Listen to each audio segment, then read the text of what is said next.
რთული საკითხია, რა თქმა უნდა, ეს ყოველივე, მაგრამ აი ჰიბრიდებსაც ამით უკავშირდებით, იმიტომ რომ ებრაელები არ არიან კულულებიანი ბაბუები ქუდებით, შავი ქუდებით თავზე, ეს არ არის ებრაელი, ეს არის მსახურები, ეს არის პროფესია და არა წარმოშობა. ვერ ვიტყოდი რომ ებრაელები არსებობენ, მოდი პირდაპირ ვისაუბროთ, ჰიბრიდი უდრის, ну, ჰებრეულ უბრალოდ უდრის ჰიბრიდს ლათინურიდან. ეს არის კაცობრიობის ასლი, კაცთა ასლი, ან კაცთა მოდგმის ასლი, არ ვიცი როგორ თქვა, ჯერ ტერმინი არ მაქვს გამომუშავებული, არსებობენ, ჩვენ ხშირად ვისაუბრეთ ამაზე, არსებობენ კაცობრიობის წარმომადგენლები, არსებობენ ადამიანები, არსებობენ არაადამიანები და კიდევ ქვემო სამყარო არსებობს. სადმე წერია, როდესაც ადამიანი იბადება, სადმე წერია, რომ ის რომელიმე კუთხეს მიეკუთვნება, რომელიმე ეროვნებას მიეკუთვნება, რა არის ეს ეროვნება, საიდან მოდის ეს სიტყვა ნაცია? ხშირად ხდება, როგორც უწინახსენე თანამედროვე კონსპიროლოგიების მიერ არა სწორი ინფორმაციის გავრცელება და ხშირად ხელსადებენ ერთ წარმოშობას, ეს არის ებრაელები, რომლებიც არ არსებობენ. თუ ვინმეს ებრაელების სურათი გააქვთ, მოხარული ვიქნები თუ გამომიგზავნით, რომ დავრწმუნდე, რომ ებრაელები არსებობენ, თითქმის აბრაამისული რელიგიები ერთი და იგივეს გადმოგცემენ. თუ ამას კიდევ ერთხელ ბიბლიურად განვიხილავთ, ადამი შეიქმნა თიხით. ასე რომ ის იყო წითელი ფერის. ნუ წითელი ეს უხეშად რომ ვთქვათ, თიხის ფერი იყო ადამი, გამოდის რომ პირველი ადამიანი იყო შავკანიანი, ანუ ყავისფერი. ახლა რა გამოდის? ვარ თუ არა ადამიანები ყველა ყავისფერი? არ ვართ. მაგრამ ეს ტერმინი რატომღაც ასახავს კაცობრიობას. არადა კაცი, როგორც სიტყვა, კაცნი, ძველი ქართული სიტყვა, ადამიანისგან განსხვავდება და მნიშვნელობაც განსხვავდება. გამომდინარე აქედან ჩვენ არასწორად გვიხსნიან საერთოდ ამ ყველაფერს და თავზე გვახოვენ რაღაც უაზრობას, რომელიც სწორედ აი ეს ფილოსოფია, ეს უაზრო ფილოსოფია, ბუდიში ამ სიტყვაზე, ყოფს კაცობრიობას ეროვნებად, რომელიც არ არსებობს. ჯერ ეს ერთი საზღვრებია, ილუზია. ეს არის ილუზიური მოვლენა, რომელიც ჩვენ ყოფს იმისათვის, რომ ჩვენივე ხელით გავანადგუროთ ერთმანეთი, როგორც ყოველთვის დაყავი და იბატონე ეს სისტემა, ეს ფილოსოფია. ახლა რაც შეეხება იმ ადამიანებს, რომლებიც ამტკიცებენ, რომ ებრაელები არსებობენ და ისინი არიან მთელი ბოროტების საფუძველი, მე ამას არ ვეთანხმები, რადგან არსებობენ ადამიანები, რომლებიც უბრალოდ თავის თავს უწოდებენ ებრაელებად თვლიან თავს, რადგან ისინი გაიზარდნენ ამა თუ იმ კულტურაში და მათ დაბადებიდან უთხრეს, რომ თქვენ ხართ ებრაელები, როგორც ჩვენ გვითხრეს, თქვენ ხართ ქართველები.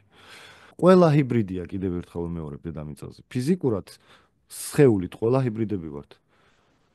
მნიშვნელობა აქვს იმას თუ რა ვართ შიგნით სულიერად.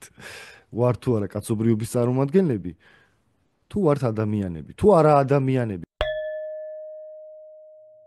მე კიდევ ერთხელ გავიმეორებ, რომ ეთიოპიელებმა დაამტკიცეს ებრაელებს, რომ პირველი ებრაელები არიან ეთიოპიელები, ანუ შავკანიანი ადამიანები, რადგან თიხისგან შექმნა ადუნაიმ, ან იაჰვემ ადამი.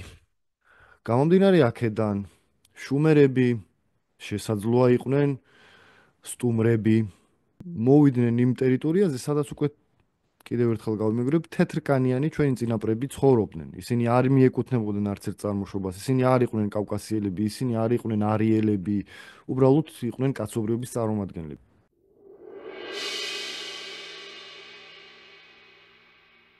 ეს არის პლანეტა დედამიწა, რომელიც მიეკუთვნება კაცობრიობის წარმომადგენლებს. ასე რომ რას განიხილავენ ადამიანები, ეს უკვე სხვა საკითხია. საინტერესოა, სასაცილოა ხანდახან, მაგრამ კიდევ ერთხელ ვიტყვი, დედამიწა არ იყოფა ქვეყნებად, როგორც ადამიანი არ იყოფა ეროვნებად.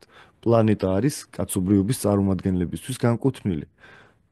ჩვენ შევქმნით ეს სამყარო იმისათვის, რომ მონაწილეობა მივიღოთ ამ ვირტუალურ რეალურ ჭეშმარიტ ვერსიაში და სიამოვნება მივიღოთ. მადლობა ბაჩანა.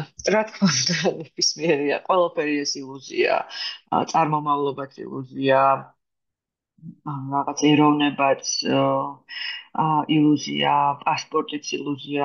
კითხვა აქ ჩდება, რა შეჭირდება ადამიანების დაყოფა თუნდაც კლანებად, დაყოფა კლასებად, პასპორტებად, ეროვნებად. ესეც მართვის ერთ-ერთი საშუალებაა. რადგან ადამიანებს აჯერებ, რომ შენ ვიღაცაზე უკეთესი ხარ, ან შენ ვიღაცაზე მეტი უფლება გაქვს იმის გამო, რომ თქვა შენი პასპორტი ლურჯია, ან თქვა ამ კონკრეტული ქვეყნიდან ხარ, რომელიც ჩვენ ხშირად გვინახავს, რომ ეს ყველაფერი იცვლება ძალიან ადვილად. შეიძლება ხვალ მოვიდეს ვიღაცა და თქვას, რომ იცით რა, თქვენი პასპორტი აღარაფერს აღარ ნიშნავს. და ეს არის ადმინისტრაციული ბანკირების თამაშებში ვარ. ბანკირები ფლობენ ამ სამყაროს, ამ მატერიალურ სამყაროს და ჩვენ უბრალოდ თამაშის უნებლიე მონაწილეები ვარ, რომელმაც კი არც ისიც კი არ იციან, რომ თამაში არის. და ისე უბრუნდებით იმ საკითხს, რომ თუ შენ რეგისტრირდები ამ თამაშში, იღებ მონაწილეობას ამ თამაშში, შენ უფლებები აღარ გაქვს, რადგან იმ პასპორტის აღება და იმ ხელის მოწერა ამ პასპორტს შენ სუვერენულ უფლებების გაუქმებას ნიშნავს. და რა არის ეს სუვერენული უფლებები? სუვერენული უფლებები არის ის, რომ შენ ხარ დაბადებული ამ მიწაზე, შენ არ გჭირდება გადასახადების გადახდა, შენ არ ხარ არავის მონა,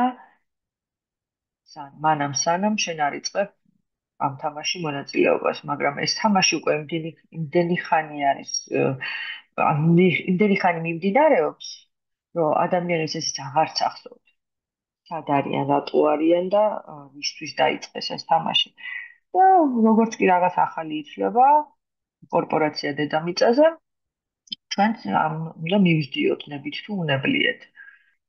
მე ვუყურებ ესე, რომ ეს ყველაფერი არის ილუზია და 90% გარშემოყოფების ამაზე არ ფიქრობს.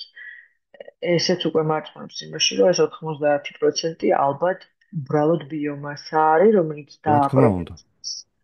და ის რაღაცა რაც გაჩნდა, როგორც ვთქვათ, ადამიანი, ეს დააპროგრამებაც მოდის იქიდან და ამ დააპროგრამების გამოკვლევა ძალიან დიდი ხნის წინ დავიწყე, დაახლოებით 12 წლის რო ვიყავი. ამ დააპროგრამებასაც ასტროლოგია ქვია. და ბევრს გონია, რომ აი მე ის ვარ, ვერძი ნე, ვარ, ციცრკა. და ყველა იდექს, აი, იცი რა მე ეს ვიცი, იმიტომ რომ ვერძი ვარ. ვერძი ხარ, მაგრამ არც გამოგიკვლევია, ну რატო? რატო ან რაღაცა ქვეცნობიერად გმართავს. და ამის კი გამოკვლევა ბატონო. მივედი ზუსტად იმას, რომ ეს ასტროლოგიას ნებისმიერი სხვა დანარჩენივით არის პროგრამირება, როდესაც ამ სიმულაციაში იბადები, თავდაპირველი პროგრამირება მოხვება და ეს მიდის ზუსტად ასტროლოგიის საშუალებით. ну რაღაც ძალას აძლევს ადამიანს რა საინტერესო აღწერე და პროგრამება აი ადამიანს უხარია მე ვერძი ვარ მე ქართველი ვარ მე ებრაელი ვარ არავინ არ იძახს მე ადამიანი ვარ აი მიხარია რომ ადამიანი ვარ გამაჩნია სული ნამუსი ეს ამდენი დროშები არსებობს ვის რაში გამოადგა ეს დროშა ან დასაწვავად არის ეს დროშა ან ფეხი დააბიჭონ და ერთმანეთს აფურთხონ ბოდიში ამ გამოთქმაზე ამისთვის არიან ადამიანები შექმნილი Fight or flight ეძახიან ინგლისურად, ანუ ბრძოლა გადარჩენისთვის. ანუ ყველა კი ამაში ცხოველთა ფერმა არის და სულ ქიშპი ხდება გარშემო, რადგან ეს ასულთგმულებს კი ამ სამყაროს. და ზუსტად აი ამისთვისაც ჭირდებათ ეს დაცალკევება, ერთმანეთში ომი, რადგან ამ უფროსების საქმეს აკეთებენ მონები. ერთმანეთში დიახ ეს ქიშპობა ეხმარება ზუსტად იმ მონათმფლობელების მართლობას ცხოველთა ფერმაში. მოსახლეობის ალბათ 98% როგორც ჩვენ ვახსენეთ ეს არის ბიომასა, ჰიბრიდი შეიძლება ითქვას და დანარჩენია ეს ღვთაებრივი წარმოშობის ნაწილი, ზეციური გზა, რა ვიცი, კაცობრიობის მოდგმა, კაცთან მოდგმა, რომელსაც გული შესტკივა, რომელიც არა მარტო იმისთვის მოვიდა დედამიწაზე რომ ჭამოს და დალიოს და დატკბეს, არამედ ჭამს იმიტომ რომ იცოცხლოს გაიხანგრძლივოს თავისი აი აქ ყოფნის ის პერიოდი ეს არის და ეს ჩვენ არ ვტკბებით ჩვენ არ მოვდივართ აქ იმისათვის კაცობრიობის წარმომადგენელზეა საუბარი ის არ მოდის დედამიწაზე იმისათვის რომ მიიღოს ფიზიკური სიამოვნება მას უკვე სხვა საკითხები აწუხებს უფრო ღრმა უფრო ფილოსოფიურად და რა ვიცი სამყაროსეული საკითხები გვაწუხებს ჩვენ.